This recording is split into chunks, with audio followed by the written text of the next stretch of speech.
أمتي. أما بعد فأعوذ بالله من الشيطان الرجيم. بسم الله الرحمن الرحيم. ومن أعرض عن ذكري فإن له معيشة ضنكا ونحشره يوم القيامة أعمى. قال رب لم حشرتني أعمى وقد كنت بصيرا. قال كذلك أتتك آياتنا فنسيتها وكذلك اليوم تنسى وكذلك نجزي من أسرف ولم يؤمن بآيات ربه ولعذاب الآخرة أشد وأبقى. وقال النبي صلى الله عليه وسلم أشراف أمتي حاملين القرآن. وقال النبي صلى الله عليه وسلم خيركم من تعلم القرآن وعلمه. وقال النبي صلى الله عليه وسلم من صام رمضان إيمانا واحتسابا غفر له ما تقدم من ذنبه وما تأخر أو كما قال عليه الصلاة والسلام. يا رب صل وسلم دائما أبدا على حبيبك خير الخلق كلهم. هو الحبيب الذي ترجى شفاعته لكل حول من الأحوال مقتحم. اللهم صل على سيدنا ومولانا محمد في أول كلامنا. اللهم صل على سيدنا ومولانا محمد في أوسط كلامنا. اللهم صل على سيدنا ومولانا محمد في آخر كلامنا. الله أكبر الله أكبر لا إله إلا الله والله أكبر الله أكبر ولله الحمد. الله أكبر الله أكبر لا إله إلا الله والله أكبر الله أكبر ولله الحمد. اللہ تبارک و تعالیٰ کا احسان ہوا، شکر ہوا، فضل ہوا کہ اللہ تبارک و تعالیٰ نے ہمیں ایک بار پھر عید الفطر کا خوشی کا اور حسین موقع عنایت فرمایا، جس پر رب الجلال کا جتنا بھی شکر ادا کیا جائے کم ہے کہ اللہ تبارک و تعالیٰ نے مسلمانوں کے لیے دو تہوار رکھے ہیں، دو عیدیں رکھی ہیں، اور دونوں عیدیں ایک عبادت کے بعد آتی ہیں۔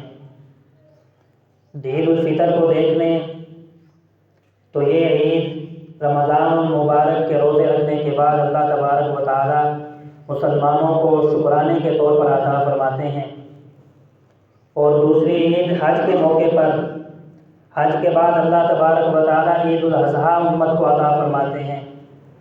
یہ دونوں چیزیں اللہ تبارک و تعالیٰ نے عبادت کے بعد رکھی ہیں تاکہ بندے میری عبادت کریں، میری عبادت کر کے پھر یہ نہ کہیں کہ ہمارا اس کے اندر بڑا کمال ہے، بلکہ فوراً اللہ تبارک و تعالیٰ کی طرف متوجہ ہو جائیں، فوراً اللہ تبارک و تعالیٰ کی طرف دیکھیں۔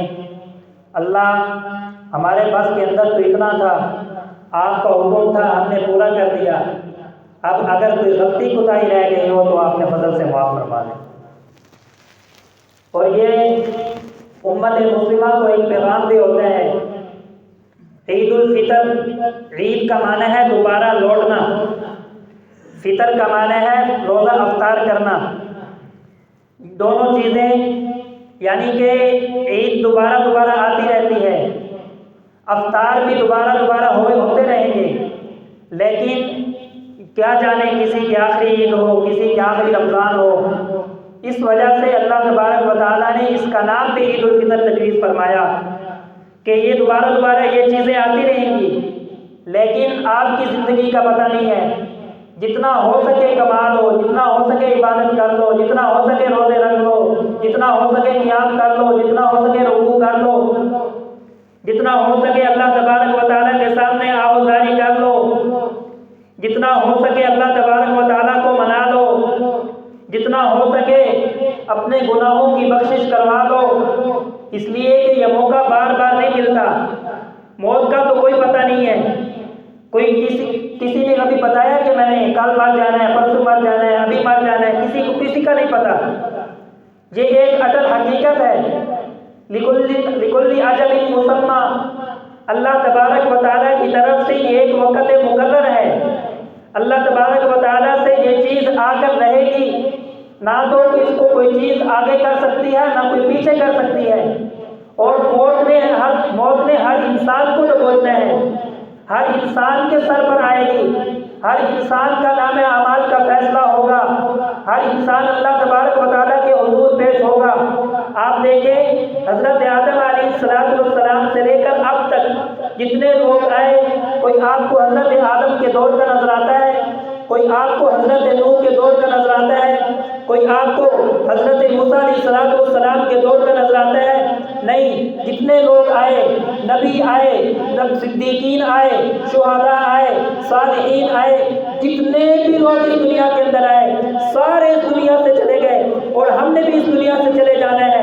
اس لیے یہ موقع جو اللہ تبارک و تعالیٰ ہمیں عطا فرماتے ہیں تاکہ ہم اپنے گناہوں کی بخشش کروا لیں، تاکہ ہم اپنے رب سے اپنے گناہوں کی معافی مانگ لیں.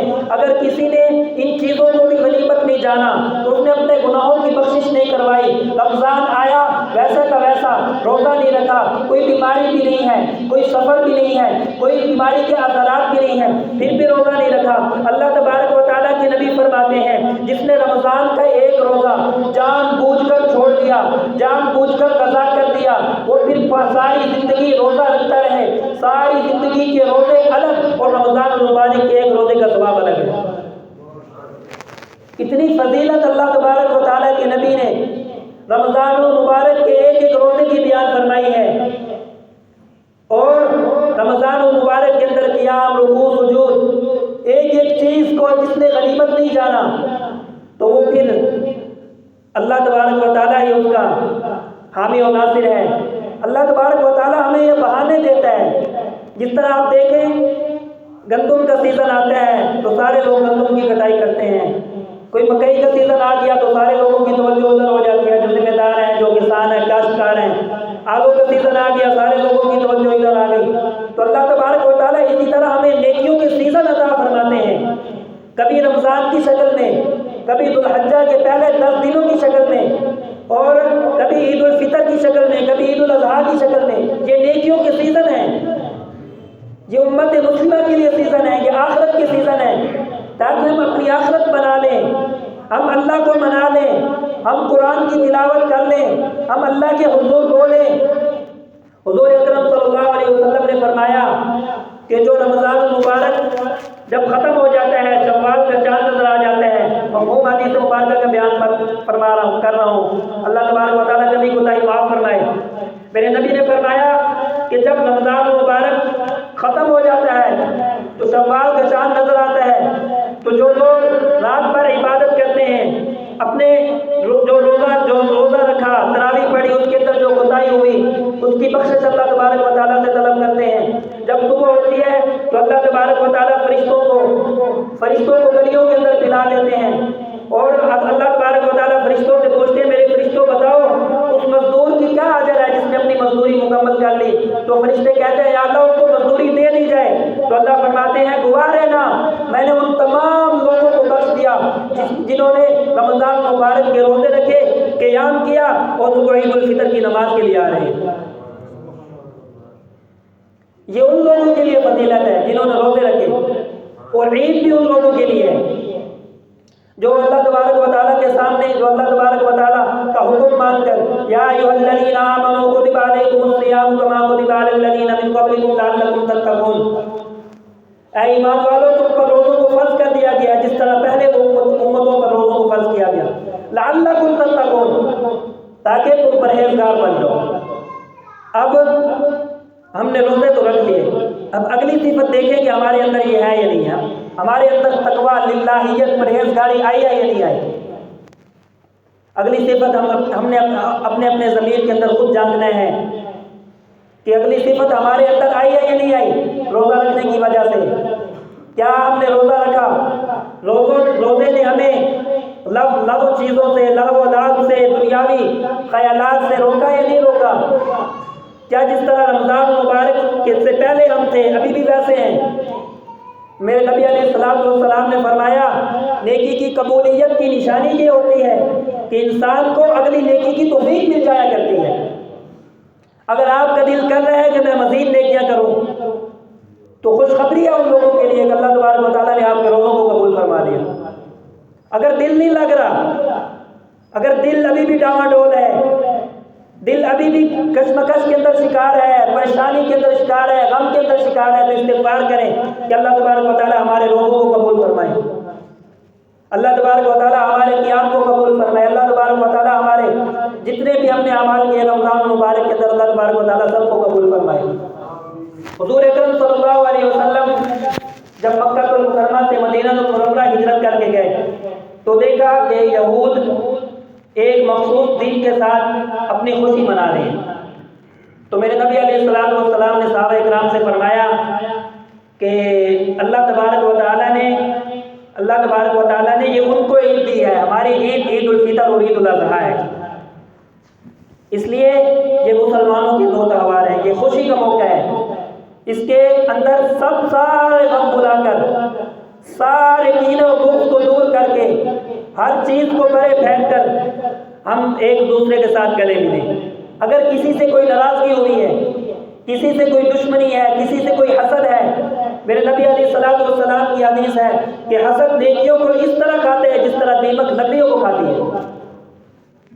اس لیے یہ عید الفطر خوشی کا موقع ہوتا ہے، خوشی کے موقع پر ہم دوسرے شادی بیاہ کے اندر دیکھتے ہیں اگر کوئی ناراض بھی ہو تو ہم اس کو جا کر منا لیتے ہیں۔ یہ تو مسلمانوں کے تہوار ہیں، ہم اپنی خوشی کے لیے، اپنے مفاد کے لیے ہم دوسروں کو جا کر منا لیتے ہیں، لیکن ہم اللہ تبارک و تعالیٰ کو راضی کرنے کے لیے کیا ہم خود نہیں جھک سکتے؟ خود ہم نہیں کہہ سکتے یار کوئی غلطی ہو گئی ہو ساری چھوڑ دو؟ میرے نبی علیہ السلام نے فرمایا لا يحل لمسلم ان يهجر لمؤمن اخاه فوق ثلاث فمن هجر فوق ثلاث فمات دخل النار۔ جو کسی مسلمان کے لیے حلال نہیں ہے کہ وہ کسی مسلمان سے 3 دن سے زیادہ بائیکاٹ رکھے، 3 دن سے زیادہ تر کے تعلق رکھے۔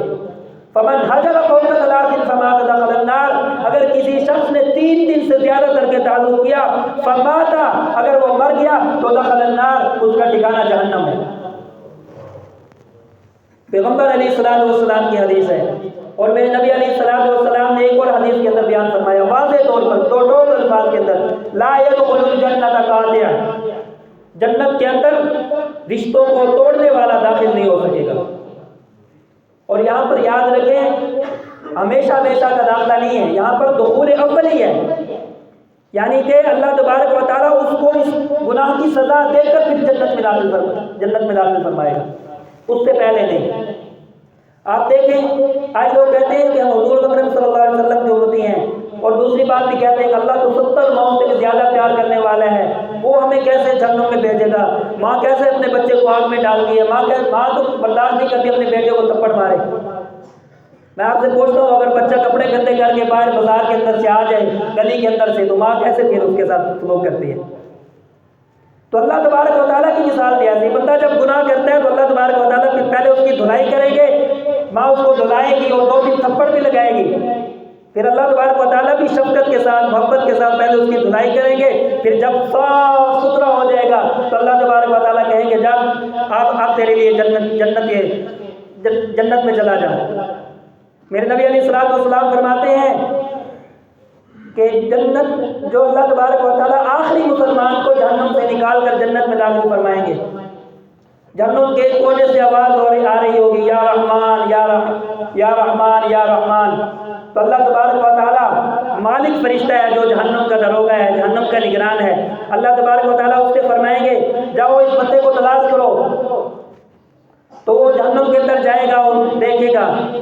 آپ سوچ رہے ہوں کہ فرشتے جہنم کے اندر جائیں گے، بھائی اللہ تبارک و تعالیٰ نے ان کی ڈیوٹی لگائی، ان پر جہنم کی آگ اثر نہیں کرے گی۔ ابھی دیکھو شیطان کو اللہ تبارک و تعالیٰ نے آگ کا بنایا ہوا ہے، اس کو بھی اللہ تبارک و تعالیٰ جہنم کے اندر پھینک دیں گے قیامت والے دن، اس پر جہنم کی آگ اثر کرے گی۔ اور ایک زمانے کے اندر کسی طرح مناظرہ ہو گیا، ایک شخص نے کہا کہ بھائی انسان کو اللہ تبارک و تعالیٰ نے مٹی کا بنایا ہوا ہے اور شیطان کو آگ، یہ بات تو سمجھ آتی ہے کہ اللہ تبارک و تعالیٰ انسان کو آگ میں بھیجے گا، لیکن یہ بات نہیں سمجھ آتی اللہ تبارک و تعالیٰ شیطان کو آگ کے اندر ڈال، وہ تو بڑا ہی آگ سے۔ تو ایک بزرگ نے پتھر اٹھایا اور اس کے سر پر مارا، مٹی کا پتھر اٹھایا اور اس کے سر پر مارا، اس نے کہا یہ بھی مٹی کا بنا ہوا ہے۔ درد ہوئی ہے یا نہیں ہوئی؟ پھر اس نے کہا بات مجھے سمجھ آ گئی۔ اس لیے کہ اللہ تبارک و تعالیٰ اس فرشتے سے کہیں گے جاؤ اس بندے کو تلاش کرو، یہ بندہ کون ہے؟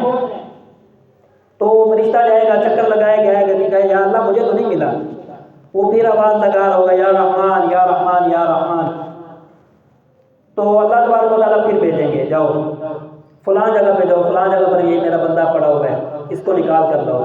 جب اللہ تبارک و تعالیٰ کے دربار کے اندر پیش کرے گا تو ڈرے گا کہ اب میرے اوپر کوئی اور فیصلہ نہ ہو جائے، تو اللہ تبارک و تعالیٰ فرمائیں گے جا میں نے تجھے دنیا سے 10 گنا بڑی جنت عطا فرما دی۔ وہ کہے گا اللہ تو میرے ساتھ مذاق کر رہے ہیں، اللہ تبارک و تعالیٰ فرمائے گا نہیں جا، پھر اللہ تبارک و تعالیٰ اس کو جنت کے اندر داخل فرما دے گا۔ تو میرے بھائیوں دھلائی ہوگی اگر ہم نے گناہ کیے ہوں گے، یہ نہیں ہے کہ یہ تو اللہ تبارک و تعالیٰ کا فضل ہے کہ اللہ تبارک و تعالیٰ کسی کو اپنے فضل سے معاف فرما دے، کسی کے گناہ معاف فرما دے، یہ تو اللہ تبارک و تعالیٰ کا فضل ہوگا۔ اگر ہم یہ کہہ لیں کہ آقا مدنی صلی اللہ علیہ وسلم کی امت ہیں ہم، پھر آقا مدنی صلی اللہ علیہ وسلم کا فرمان بھی تو جھوٹا نہیں ہو سکتا۔ آقا مدنی صلی اللہ علیہ وسلم کے فرامین کا ہم کیا کریں گے؟ ایک طرف ہم کہتے ہیں کہ آقا مدنی صلی اللہ علیہ وسلم سے سچا اس دنیا کے اندر کوئی نہیں ہے، تو دوسری طرف ہم ان سے امیدیں لگا کے بیٹھے ہیں، انہوں نے تو ہمیں نیکی کرنے کا حکم دیا ہے، اپنوں کے ساتھ اچھا برتاؤ کرنے کا حکم دیا ہے، تعلقات کو جوڑنے کا حکم دیا ہے، اور ہم سب کچھ اس کا الٹا کر رہے ہیں اور ہم امید لگائے ہوئے ہیں کہ آقا مدنی صلی اللہ علیہ وسلم شفاعت کریں گے۔ ہاں شفاعت کریں گے حضور صلی اللہ علیہ وسلم۔ حضور اکرم صلی اللہ علیہ وسلم نے فرمایا کہ میری جو شفاعت ہوگی میری امت کے کبیرہ گناہ والے لوگوں کے لیے ہوگی۔ ہمیں بھی تو چاہیے نا، ہمارا عقیدہ ہے حضور صلی اللہ علیہ وسلم شفاعت کریں گے، ضرور کریں گے۔ اللہ تبارک و تعالیٰ مجھے اور آپ کو حضور اکرم صلی اللہ علیہ وسلم کے ہاتھوں سے حوض کوثر کے جام نصیب فرمائے۔ حضور صلی اللہ علیہ وسلم اپنے ہاتھوں سے حوض کوثر عطا فرمائیں گے۔ اور یہاں پر ایک بات ذہن کے اندر آ گئی، جب حضور اکرم صلی اللہ علیہ وسلم حوض کوثر پلا رہے ہوں گے اپنے امتیوں سے، تو ایک گروہ آئے گا، حضور اکرم صلی اللہ علیہ وسلم فرمائیں گے ان کو آنے دو، فرشتوں ان کو پرے دھکیلیں گے، حضور صلی اللہ علیہ وسلم فرمائیں گے یہ میرے امتی ہیں ان کو آنے دو، تو فرشتے کہیں گے یا رسول اللہ یہ وہ لوگ ہیں جنہوں نے آپ کے جانے کے بعد آپ کے دین کے اندر تبدیلی کر دی۔ تو میرے نبی فرمائیں گے سحقن سحقن لمن یتغیر بعدی، دفع ہو جاؤ تم نے میرے جانے کے بعد میرے دین کے اندر تبدیلی کر دی۔ آج اکثر لوگ ایسے نظر آتے ہیں، کوئی نئی چیز دین کے اندر ایجاد کر کے کہتے ہیں کہ بھائی ثواب کا کام ہی ہے نا، ابھی کھانوں پر قرآن پڑھتے کہتے قرآن ہی پڑھا ہے اور کوئی چیز کیوں نہیں پڑھی؟ میں نے کہا کہ قرآن ویسے آ کر پڑھ دو، اعلان کر دو کہ ویسے قرآن خوانی ہوگی، کوئی چیز کھلائی نہیں جائے گی، میں دیکھتا ہوں کون آتا ہے۔ کھانوں پر قرآن پڑھو۔ ایک مولوی صاحب سے میں نے پوچھا کہ آپ یہ پڑھتے ہیں، کہتے ہم ختم قرآن تم کا مطلب تو ہوتا ہے کہ پورا قرآن پڑھا جائے، تو انہوں نے کہا کہ ہم دم درود پڑھتے ہیں۔ میں نے کہا پھر نام بھی دم درود کا رکھو، نام بھی تو یہی ہونا چاہیے نا۔ اس لیے میرے بھائیوں دین کے اندر نہ تو کوئی چیز آنے دینی ہے اور نہ ہی کوئی چیز دین کے اندر سے گھٹانی ہے۔ ان دونوں لوگوں کے لیے اللہ تبارک و تعالیٰ نے حضور صلی اللہ علیہ وسلم کے حوض کوثر سے محرومی رکھی ہے۔ کوئی بندہ اگر دین کے اندر کمی کرتا ہے یا دین کے اندر کوئی نئی چیز داخل کرتا ہے تو پھر اس کو چاہیے کہ اپنے رب سے استغفار کرے، اس کام سے توبہ کرے۔ یہ حضور اکرم صلی اللہ علیہ وسلم کے فرامین ہیں، صحابہ اکرام کی زندگی سامنے، آپ اس کے مطابق زندگی گزاریں۔ جتنے آپ بدعات داخل کریں گے اتنے آپ کے اخراجات بڑھیں گے، پھر آپ کو بدعات کرنے کا الگ جو ہے سزا ملے گی، الگ سزا ملے گی، اور جو آپ اخراجات کریں گے اس چیز پر خرچ کرنا اس کا الگ گناہ۔ اس لیے یہ چیزیں یہ ہمارے اندر بھی ہیں، میں کسی طبقے کو نامینیٹ کر کے نہیں کہہ رہا، یہ ہمارے اندر بھی کچھ لوگوں کی عادت ہے۔ اگر وہ ختم قرآن کے نام سے نہیں، اگر وہ کل خوانی نہیں کرواتے تو ختم قرآن کا نام دے دیتے ہیں، اس پر کھانے پکا لیتے ہیں۔ یہ چیز جو طبقہ بھی کرتا ہے غلط کرتا ہے۔ اس چیز کی اصلاح کی ضرورت ہے، بہت زیادہ اصلاح کی ضرورت ہے۔ میں نے آپ حضرات کے سامنے خطبے کے اندر قرآن مجید کی جو آیت تلاوت کی ہے، حضور اللہ تبارک و تعالیٰ نے فرمایا من اعرض عن ذکری فإن له معیشة ضنکا ونحشره یوم القیامة اعما، کہ جو بندہ میرے ذکر سے اعراض کرتا ہے فإن له معیشة ضنکا، میں اس کے لیے معیشت کو تنگ کر دیتا ہوں۔ یہاں ذکر سے مراد کیا ہے؟ مفسرین کرام نے لکھا ہے اللہ کا قرآن ہے، رسول اللہ صلی اللہ علیہ وسلم کی سیرت ہے۔ جو اللہ کے قرآن اور نبی کریم صلی اللہ علیہ وسلم کی سیرت سے اعراض کرتا ہے، اس سے ہٹ کر زندگی گزارتا ہے، من اعرض عن ذکری فإن له معیشہ، تو اللہ کیا فرماتے ہیں؟ اس کے لیے معیشت کو تنگ کر دیا جاتا ہے۔ وَنَحْشُرُهُ يَوْمَ الْقِيَامَةِ أَعْمَىٰ، آگے فرمایا ہم اس کو قیامت والے دن اندھا کر کے اٹھائیں گے۔ وَنَحْشُرُهُ يَوْمَ الْقِيَامَةِ أَعْمَىٰ، قرآن تو پڑھتے ہیں لیکن قرآن پر عمل نہیں ہے۔ وَنَحْشُرُهُ يَوْمَ الْقِيَامَةِ أَعْمَىٰ، اگر کوئی حافظ صاحب ہے، عالم صاحب ہے، اس نے قرآن حفظ کر لیا، عالم بن گئے، لیکن اس پر عمل نہیں ہے، تو اس کا بھی اشر وَنَحْشُرُهُ يَوْمَ الْقِيَامَةِ أَعْمَىٰ۔ اگر کوئی مسلمان ہے، وہ اس سے ہٹ کر زندگی گزار رہا ہے، اس کا بھی اشر وَنَحْشُرُهُ يَوْمَ الْقِيَامَةِ أَعْمَىٰ، اللہ تبارک و تعالیٰ اس کو قیامت والے دن اندھا کر کے اٹھائیں گے۔ پھر آگے سنو، قال رب لم حشرتنی اعمی وقد كنت بصیرا، وہ کہے گا اللہ ربی، اے میرے رب، لم حشرتنی اعمی، تو نے مجھے اندھا کیوں اٹھایا، وقد كنت بصیرا، حالانکہ میں تو دیکھنے والا تھا۔ تو اللہ فرمائے گا قال كذلك اتتك آیاتنا فنسیتها، اسی طرح جس طرح ہماری آیات تیرے پاس آئیں تو نے بھلا دیا، تو نے کہا کہ جاؤ یہ مولویوں کی باتیں ہیں، یہ مولوی پتہ نہیں کب جان چھوڑیں گے۔ اور یہ عجیب بات ہے جی، اگر کسی سے کہو کہ بھائی نماز پڑھو تو کہتے ہیں یہ تو مولویوں کا کام ہے، ہم کوئی ہاتھ لگ جائے تو ہم پڑھ لیتے ہیں، کوئی ہاتھ لگ جائے کسی کہ بھائی آپ 5 وقت کی نماز کے بس کوئی ہاتھ لگ جائے تو پڑھ لیتے، باقی اللہ خیر صلی اللہ۔ یہ صرف مولویوں کا دین نہیں ہے، میں نے ایک درس قرآن میں بھی عرض کیا، یہ صرف مولویوں کا دین نہیں ہے بلکہ پوری امت کا دین ہے۔ اگر آج کوئی مولوی غلط کام کرتا ہے تو لوگ کیا کہتے ہیں کہ مولوی صاحب آپ کے چہرے پر تو داڑھی ہے، آپ کے چہرے پر سنت رسول ہے، اس کا تو حیا کرتے۔ بندہ اس سے پوچھے کہ بھائی جان محترم جناب، آپ کے چہرے پر سنت رسول بھی نہیں ہے، چلو اس کے چہرے پر سنت رسول ہے، چلو اس کو تو صرف گناہ کرنے کا سزا ملے گا، آپ کے چہرے پر تو سنت رسول بھی نہیں، آپ کو تو سنت کٹا کر پھر بھی گناہ کر رہے۔ ایک کہتے ہیں نا سین چوری اور سینہ زوری، ایک گناہ سنت کٹانے کا، دوسرا گناہ پھر جو دوسری ہیرا پھیری، دوسری چیزیں، تجارت کے اندر ڈنڈی مارنا، ناپ تول کے اندر کمی کرنا۔ ایک پوری قوم اللہ تبارک و تعالیٰ نے ہلاک فرمائی تھی ناپ تول میں کمی کرنے کی وجہ سے۔ سورۃ المطففین پڑھیں آپ، ویل للمطففین، ہلاکت ہے ناپ تول میں کمی کرنے والوں کے لیے۔ جب اللہ تبارک و تعالیٰ کہہ رہے ہیں ایسے لوگوں کے لیے ہلاکت ہے، تو کہتے ہیں کہ مولوی صاحب آپ کے چہرے پر تو داڑھی ہے، آپ تو یہ کام نہ کرتے، آپ پر تو یہ چیز نہیں جچتی۔ بھائی آپ پر جچتی ہے، آپ نے تو کلمہ، آگے سے بندہ یہ کہے کہ آپ نے پڑھا ہوا ہے لا الہ الا اللہ محمد الرسول اللہ، لا الہ الا اللہ کتنی بڑی ہے، کتنا بڑا کلمہ ہے، زمین و آسمان سے بڑا کلمہ ہے۔ قیامت والے دن ایک بندے کے نامہ اعمال، آپ نے فضائل اعمال کے اندر حدیث مبارکہ پڑھے ہوگی، ایک بندے کے نامہ اعمال سارے ایک پلڑے کے اندر رکھے ہوئے ہیں جو گناہ سارے، لیکن ایک پلڑے کے اندر ایک پرزہ رکھا ہوا ہوگا جس کے اندر کلمہ لکھا ہوا ہوگا، اور وہ کلمے والا پلڑا اس پر بھاری ہو جائے گا۔ اتنا وزنی کلمہ آپ نے پڑھا ہوا ہے، اس کلمے کی کوئی عزت نہیں ہے، اس کلمے کی کوئی قدر و قیمت نہیں ہے۔ اب آپ کو تم اس کائنات کے سب سے بڑی ہستی کا امتی کہلاتے ہو خود کو، لیکن کام دوسرے کو کرتے ہو، شرم تو آپ کو بھی آنی چاہیے نا۔ جس ہستی کے لیے اللہ تبارک و تعالیٰ نے اس کائنات کو بنایا، جس ہستی نے اگر آنا نہ ہوتا تو ہمارا علماء احناف، علماء دیوبند، علماء اہل سنت کا عقیدہ ہے کہ اللہ تبارک و تعالیٰ اس کائنات کو پیدا نہ کرتا۔ ہمارا یہ عقیدہ ہے، ہمارا یہ ایمان ہے ہم تو یہ بھی کہتے ہیں آقا کے مدینے کی جو پاکیزہ زمین ہے، ہاں یہ میرا عقیدہ ہے کہ وہ خلد بری ہیں۔ اللہ تبارک و تعالیٰ نے جو آقا علیہ الصلوۃ والسلام کو جگہ عطا فرمائی ہے، جو شہر عطا فرمایا ہے، ہم تو اس کو بھی جنت کا ٹکڑا کہتے ہیں۔ جس جگہ پر آقا علیہ الصلوۃ والسلام آج آرام فرمائے وہ بھی جنت کا ٹکڑا ہے۔